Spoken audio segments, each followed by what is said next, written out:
I think that's so important because you're talking about Premier League clubs, you're talking about Premier League players essentially. Those young players might not be playing in the Premier League for those clubs, but that's the potential that the players have. 4 or 5 months of work all culminate in the last few hours where potentially you're trying to get your last signings over the line. And you think of a composition in each squad, you look at age, you look at options in each position and where you maybe had issues during the season that maybe stopped you doing what you need to do.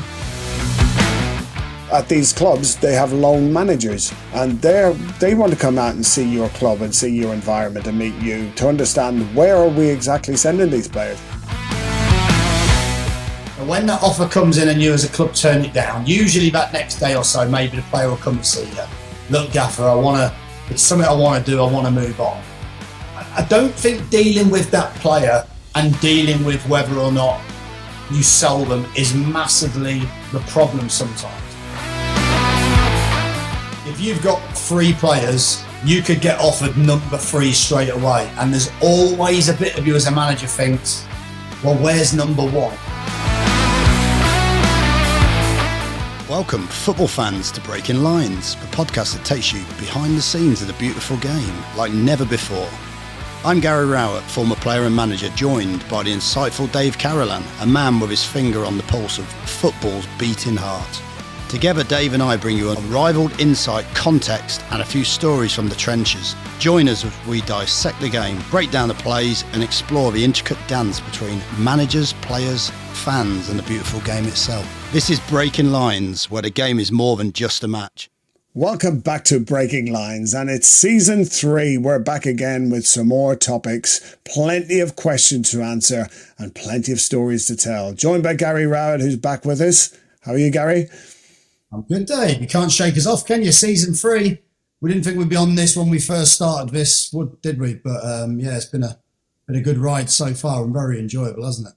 Yeah, we were glad that we signed that never-ending contract of podcasting that keeps us on the air whenever and however long we want to do it. So, yeah, we're coming in now at the end of the summer transfer window. That window's just shut. But one window that's been open for a few weeks is our interview series, which has been going from strength to strength. We signed some good talent as well, didn't we? You know, maybe a bit experience. Yeah, we didn't get too many younger players under 24, did we? The data obviously pointed us to some bigger hitters, but we've had some good ones, haven't we? I mean, Henry Winter was fascinating, really, to hear that sort of side of his job and what he does. John Percy, exactly the same. You know, how did they make signings? You know, how did he get all that information? Matt Smith, you know, a player that we worked with and actually came out. I don't know if we were the catalyst for it, but he actually came out and officially retired about 30 minutes after our podcast. So I don't know whether it was talking to us again that forced him into retirement, but maybe so. You know, and then Brian as well, you know, a Norwich legend. So yeah, no, it's been fun, hasn't it? And many more to come. Well, it's amazing how we develop those journalistic skills for breaking stories from just one conversation with Henry and John. We're suddenly breaking our own stories. So, you know, thanks to the lads for the inspiration. Gunny and Smudge, of course, from the playing side and their vast experience of the game. Yeah, there were some great stories to tell there as well. Oh, absolutely. There's some brilliant ones. It was funny, actually, because when we played the Brian Gunn one, when we played some of the clips, you forget actually some of those moments within it when he was talking about, you know, one of them slapping Lothar Matthäus around the face or something. I mean, they're absolutely brilliant, aren't they? And they're the stories that, you know, look, we want to give insight, don't we? We want to give a little bit of a behind the scenes look, but also it's sharing some of those other people's experiences in the game as well. And there's many more of those to come, I'm sure. Yeah, well, it's back to just me and you again now. And today's topic is very apt in the timing that we're recording this because, as I said in the intro, the summer transfer window has just slammed shut, and it always slams shut. It's never just gently closed, but there we were Friday night, 11 o'clock, and deals have been done left, right and centre. So we've talked about this on a previous podcast about how the transfer windows work, but, you know, the end of the summer window is quite different to the winter window, which closes in January, where 4 or 5 months of work all culminate in the last few hours where potentially you're trying to get your last signings over the line. Now, we've talked previously that you might have a number of targets, but those last few hours are the critical ones, really, aren't they? Where you're trying to get maybe 2 or 3 players done to finally get your jigsaw ready for the next few months. Yeah, and the reason it slams shut is because quite simply, you know, that deadline of 11 o'clock, and if you don't get it done, as we found to our horror at another club, that, you know, even if you get one done at 11:04, it's not getting done and it's not happening, and that player isn't with you. So you know, for a player to be with you for a prolonged period of time, whether that's for the season, whether that's on a 4-year deal, you know, this is how important it is to get that player's signature so that player's part of what you're building.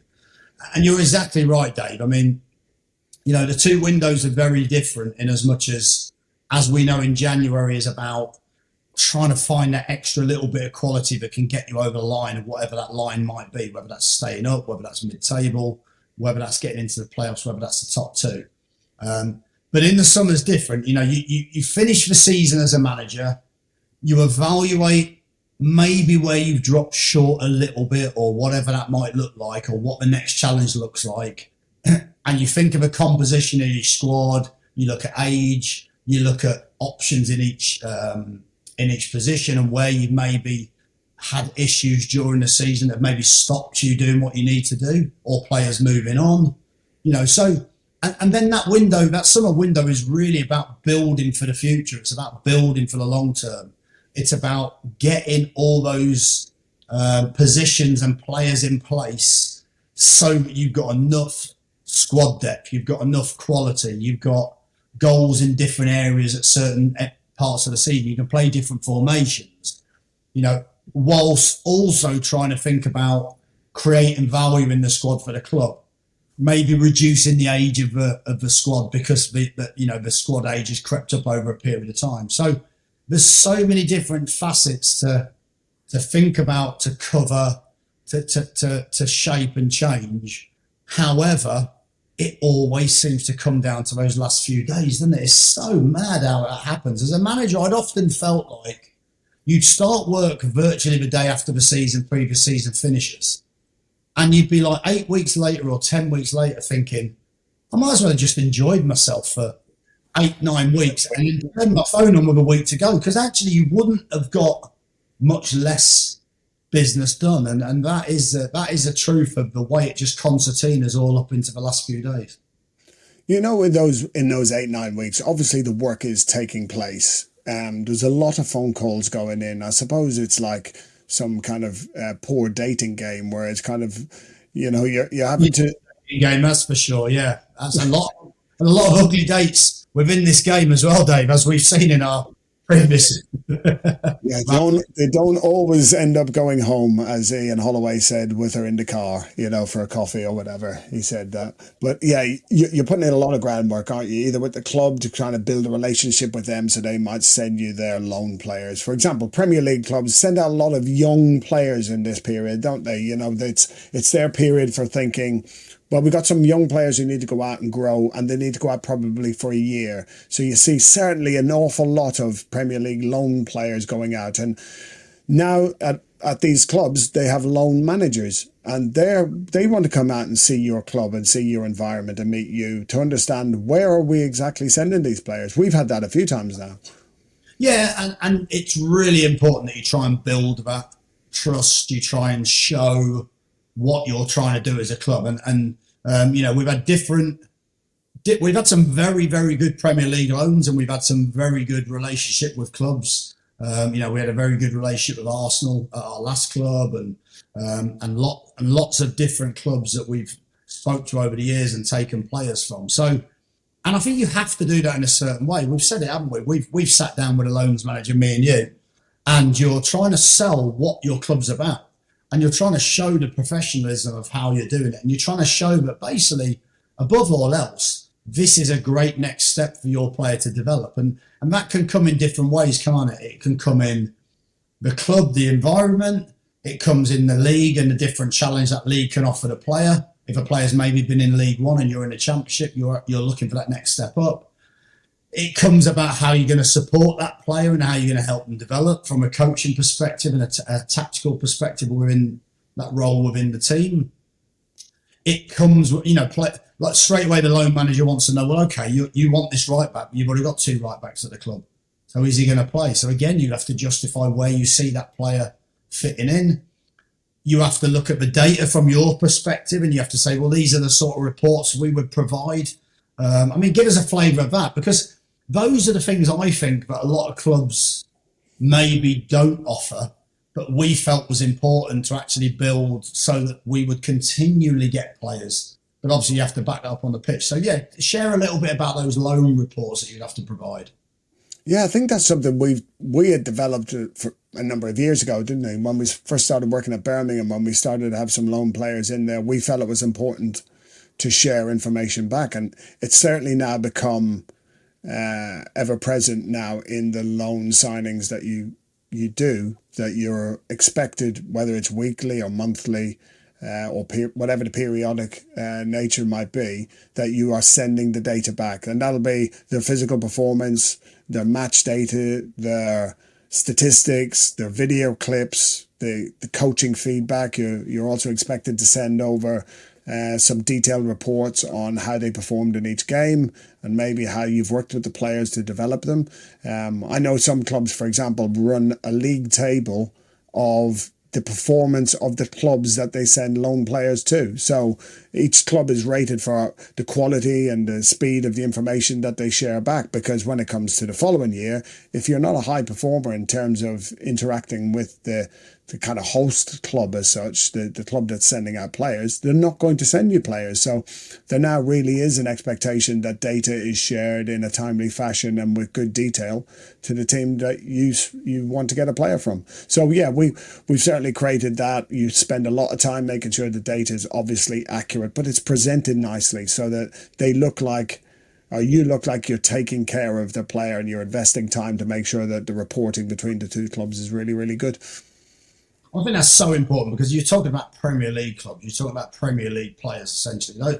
Those young players might not be playing in the Premier League for those clubs, but that's the potential that the players have. And so therefore, if you're the club that owns a player, you want to make sure you make the best possible decisions, because it could be the difference between adding millions to your player or that player getting back in our team. And we've seen that with players we've had on loan have gone back and actually played first team football in the Premier League. So you're almost competing against other clubs in terms of the way you do it, aren't you? So again, that was one of the things I found. You had to be so accurate around, is this player going to help us? Is this going to play games? Because sometimes you want squad players to add squad depth.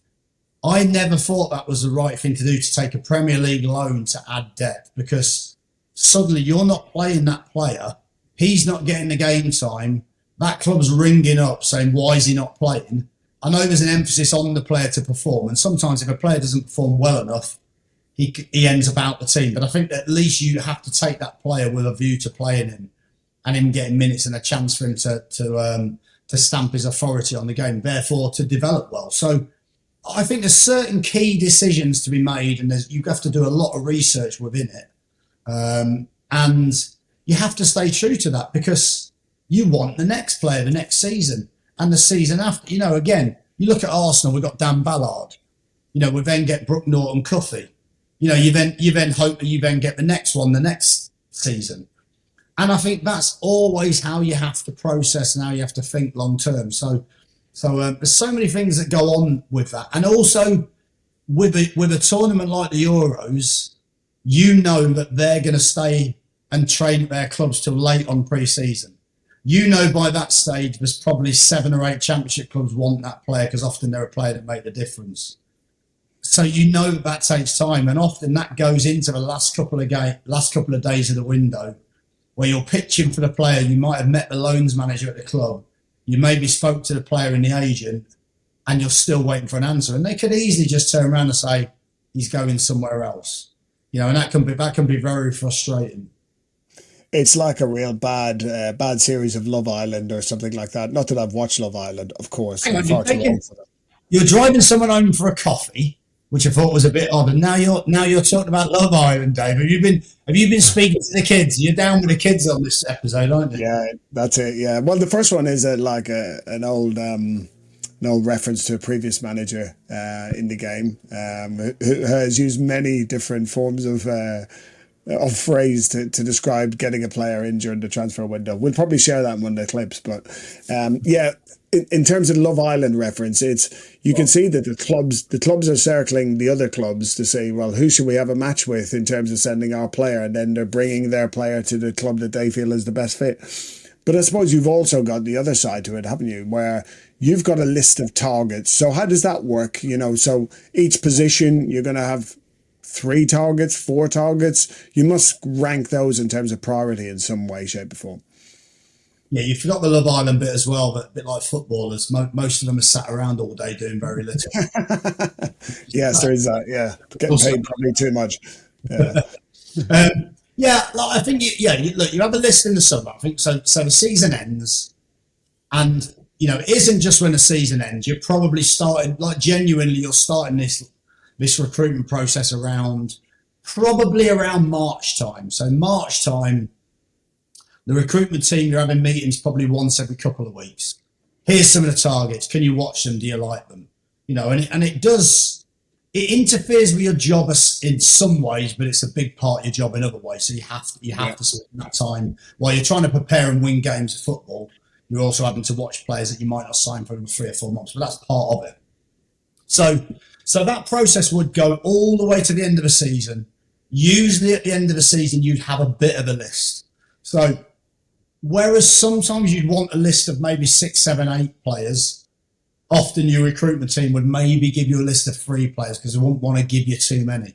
So you'd have 3 players in each position that you want, and that's how it would work. You would then sort of rank those players in an ideal world, and this is where the problems lie, because if you've got 3 players, you could get offered number 3 straight away. And there's always a bit of you as a manager thinks, well, where's number 1? What's number 1 doing? Well, yeah, they're still interested. So you maybe wait a week, and that process starts to get more and more complicated, because number 3 is now ringing saying, do you want to sign him? Do you want to get it done? Often you can spend 6 weeks on this. And of course, this is a good judge of how good your recruitment department is, because you can spend 6 weeks trying to and before you know it, can be like, oh no, he was never for sale. So of course, at that point, you're thinking, well, maybe the agent was saying he was for sale, but the club weren't. And it's hard to always get that answer very, very early on. So there's so many things that can take target A away from that list very quickly. Suddenly target B might sign for someone else in the next day. So before you know it, you're maybe down to 1 target. So that list is always being updated. The recruitment team, or you as a manager or the director of football, might get a phone call. Well, they will get a phone call from various agents saying, would you take so-and-so if he was available? So the list is constantly changing and constantly evolving and constantly moving, which is why in some ways over the summer, it's such a hard situation, because you want to relax. You want to maybe have a break where you're not thinking about football, but all of these things are constantly working and constantly churning. Or you may get a bid for a player that you didn't expect, and suddenly you're looking for another position. You might get an injury towards the end of the season. Suddenly you're looking for another position. You might get a player ring you and say he's not happy. So things suddenly churn and change. I mean, we had a scenario last summer where I thought our main player was leaving. I think it's quite easy to work out who. So therefore, I felt we're losing double figures, so we have to go down a different route. I felt maybe playing 2 strikers would help us. So we tried to think about a formation with 2 strikers and a number 10 behind. So almost, a 3-4-1-2 essentially. And the player didn't leave, not because the player didn't want to leave, but we didn't get those opportunities for the player to leave. So suddenly you're recruiting around a system because you think a certain thing's going to happen, or you're sure a thing's going to happen, and it doesn't happen. In fact, it was probably the summer before.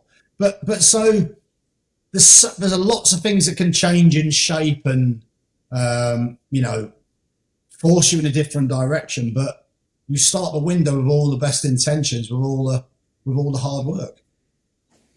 But you also know that the agents are speaking to all the other managers and all the other clubs in the same way, because they're a major part of this, aren't they? They hold a lot of this sway and influence as to where players go nowadays, don't they? You know, they are as much touting the players around as the clubs are trying to get the players out of clubs or, you know, into other clubs, you know, for their development or to move them on.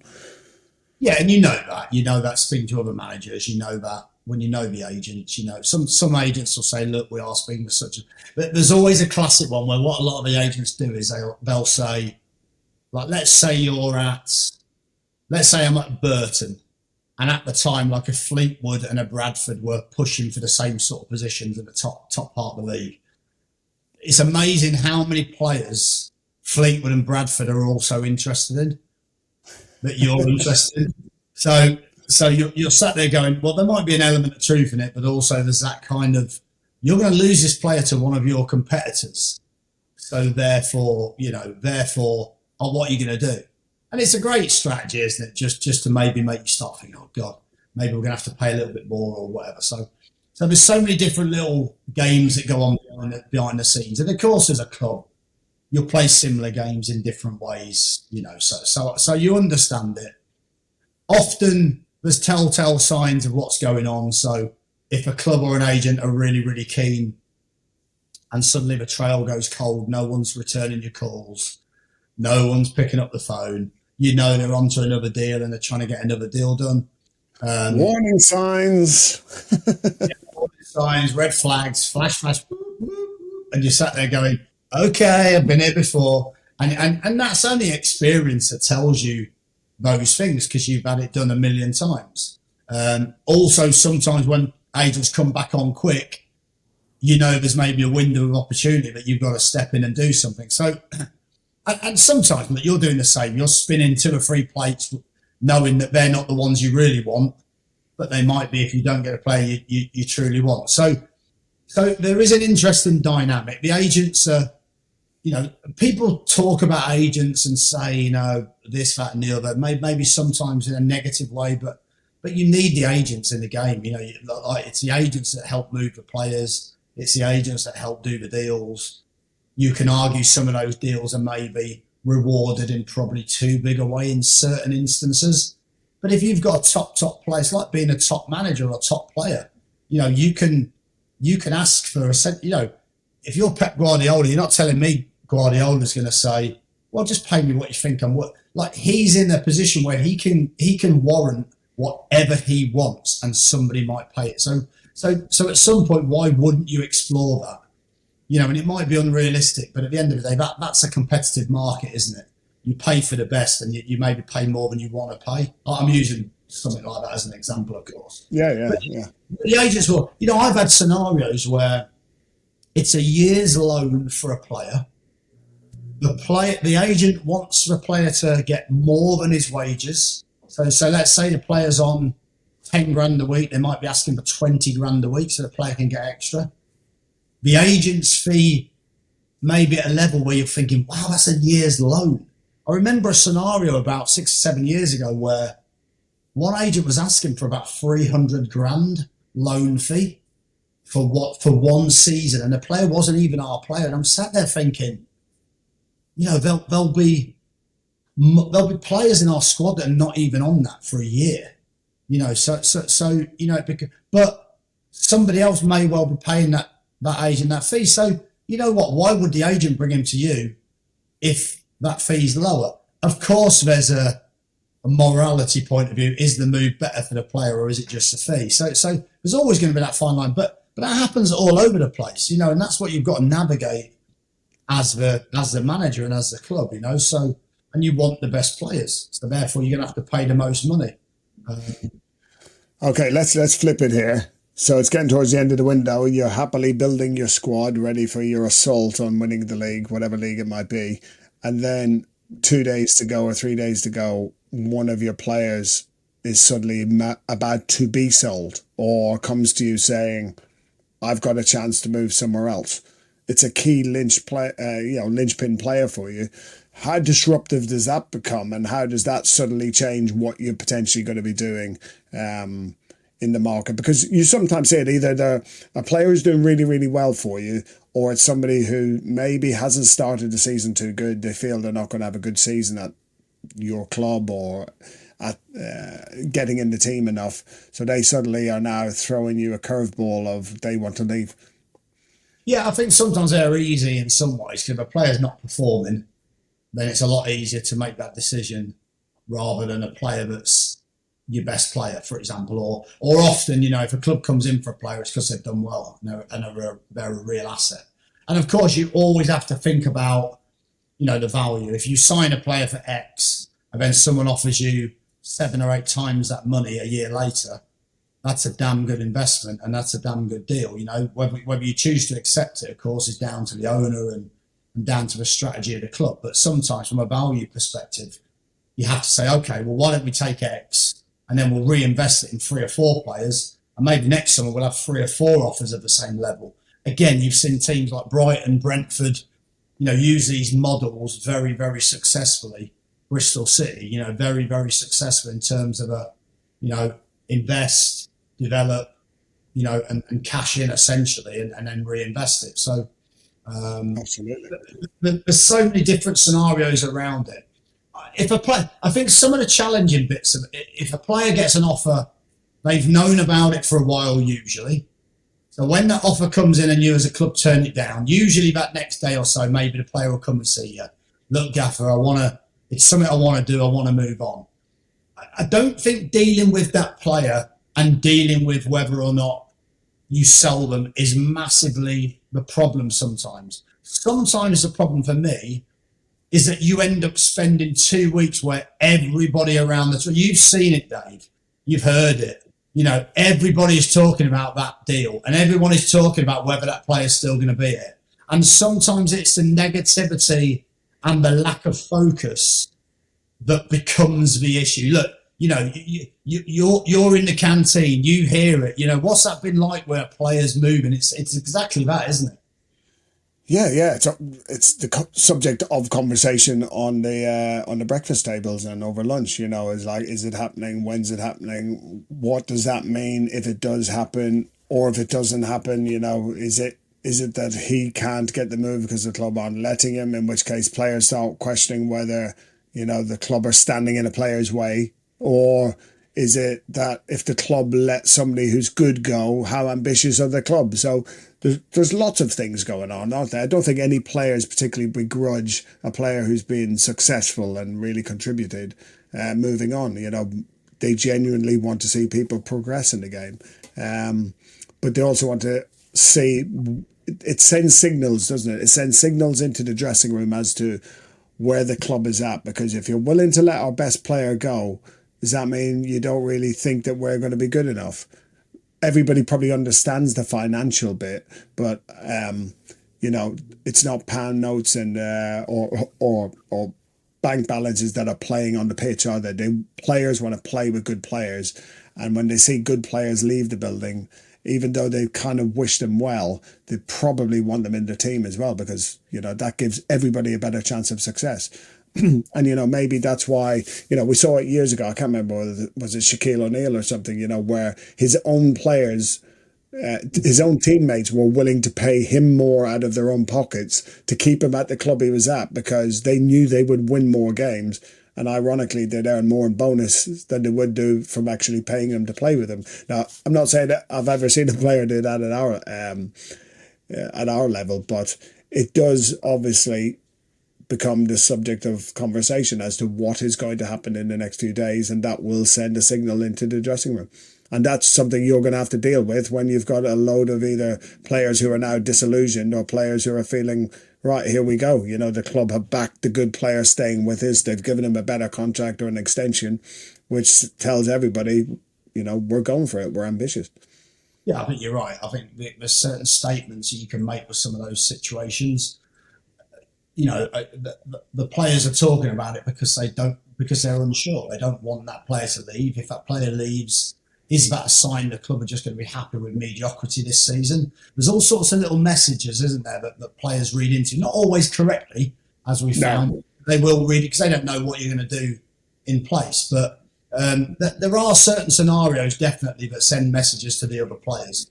There's also different ways of doing it as well. There's times when maybe a player's been a problem and you sell a player and get them out the door, and maybe some of the other players see that as a sign as well. Okay, brilliant. The gaffer's dealt with it. You know, he's seen, he's dealt with it. He's not allowing that player to be a problem if they haven't been popular in the group. And all of a sudden, you know, you're actually making a bit of a statement yourself by letting a player go. So there's all sorts of problems with it. I've always enjoyed those conversations with players. I've had different scenarios. I've had players. I remember one time at Birmingham, we had one player that picked off a little bit. There was interest in him from a club. I won't name the player, won't name the club. And it was close to where he lived. I remember hearing about it, and I thought, he's not going to be happy with this because he'll want to go. He'd seen other players coming in maybe on a little bit more money, and he was a top paid player. That day's training, I don't know if you remember it, he trained poorly on purpose and pulled out of training. You could see his body language straight away. Pulled out of training, walked in, a little bit out of character. So you're like, okay, this is step one. And it was interesting as a manager because sometimes you're never quite sure how to play them the best. But again, when you've been in this position a few times. So I remember pulling the player in and he's coming all surly, arms folded, trying to look like he's angry. And I remember just saying to him, look, you know, what I'd probably do if I was you, I'd probably pretend you're now injured for the next week. I'd probably put a transfer request in after that. That would be like your next step. And I was almost running him through his steps of what he needed to do to get out of the club. It's the playbook. It's the playbook. Get yourself out of the club 101. Yeah, he said, what do you mean? I said, well, I've been in your position, so I'm just telling you what you need to do. And you might as well do it quickly because you're not going to surprise me with anything. And I left him to stew on it for a little bit. I said, or I can ask the club whether we can offer you a new contract. He went, oh, right, okay. So it was one of those scenarios where you're always looking for that little bit of man management to see if you can turn it around into a player wanting to leave to maybe, look, give a player a few thousand more a week. They're always going to be a bit more happy, aren't they? You know, I'm sure most of us are, or 100 a week in some cases. Just waiting for the staff to get that offer, you know, like you've had a good season, like. Yeah, so you need to get injured in a warm-up, Dave, and walk in. That's what you need to do, and you go and see the manager. Have you seen me running? Yeah. I think there's certain scenarios around it where you know certain things, the little games you make it, maybe you can bring the player back. But there's other scenarios where the player has an opportunity to leave, maybe for the Premier League, and you think, can I stand in the player's way? It's a great move. If I was that player, I'd want to move. So, you know, there's always progression, there's always situations, and what you want to do is you want to come out of those situations with a club in a better position. You know, and I think that's always the key. But of course, if you let a player go, often you want signings in the door before that happens, and that's never, you know, like you were talking about the last few days of the window, that's never always easy to time perfectly. Yeah, it's always difficult when you got a player who thinks that they're doing it for the first time. Nobody's ever seen any of these kind of signs of the small injury, the surliness, the change in personality. Make sure you just upset someone so they think you're a bad egg so that they'll then be happy for you to leave. It's like, guys, we've seen this so many times, run it back. Right, I'm going to take you to the worst case scenario for a manager. I'm sure it certainly is. It's difficult to fathom. You get your new players in, the window's closed, you got your squad together, and a few days after, the major injury happens to a player that you can't afford to lose in a position you haven't recruited for. What's your thoughts then as a manager? Disaster, Dave. That is a situation you dread. I mean, you firstly, you can't be in a position where one injury curtails a massive part of your team. Do you know what I mean? Because, you know, you just can't be in that situation. But there's often times where, and you'll have seen it up and down the Championship or League One or wherever that is, where maybe clubs have hoped to get a striker in or a position in, and maybe haven't been able to get that direct striker. But what you tend to do is you tend to then get other positions or other players in other positions that can maybe fill that void if needs be. So, you know, we had scenarios at Millwall where you couldn't get a target man, but you might take a winger that was quite good in the air, and you can maybe play down the middle if needed, and you had an injury. So I think there's always scenarios around it. But if there are times when you're in that position where you think, we've only got one main player and we've got a young kid as backup who we really like, but if we get a big injury, that's going to cause us a little bit of a problem. And it does happen. You know, I've seen it so many times. Or I've seen it where you get 2 or 3 injuries in one position and no other injuries around the squad. And you're sat there thinking, that is so unfortunate. But now I've got a real problem, play someone out of position for 5 or 6 games. So yeah, it's a disastrous situation to be in. I would say that it's poor planning if you're in that position, but it does happen. It happens where you're trying to get a signing in, you're trying to get one in late, you're trying to get, you know, there's certain key aspects of key positions on the pitch that are harder to recruit for than others. And sometimes a club will pull the plug on a deal late on. You know, or sometimes the club don't want to spend that money late on and you can't get a right signing, or you don't want to make you know, I've seen it before where managers want a signing, they don't get that signing, they push for their own signing, and the club don't want to make it because, you know, maybe the manager's been a bit awkward along the way or whatever's happened. So there's all sorts of things conflict that can occur and can leave you in this position. You would then at that point, I think, have to do what we've done so many times where you think, we're going to have to look at the free market. We're going to have to look at players that are out of contract that maybe haven't had clubs and see if we can find somebody that can fill a gap for a month or 2 until that player comes back, you know. Or in the case of Joe Ledley, you find him, you do a 20-minute medical, which is the most pressure I think you ever put me under, by the way. You know, it was basically, you get this wrong and, you know, that's it. Joe Ledley was that one, wasn't he? Because you put him through the most rigorous fitness test I think I've seen a player ever go through, because in your head you're thinking, I've got to make sure this player's fit. Normally a player would go, what is going on? What am I doing? Or you wouldn't be able to do that type of one because he had no club. It was a free hit for you, Dave, wasn't it?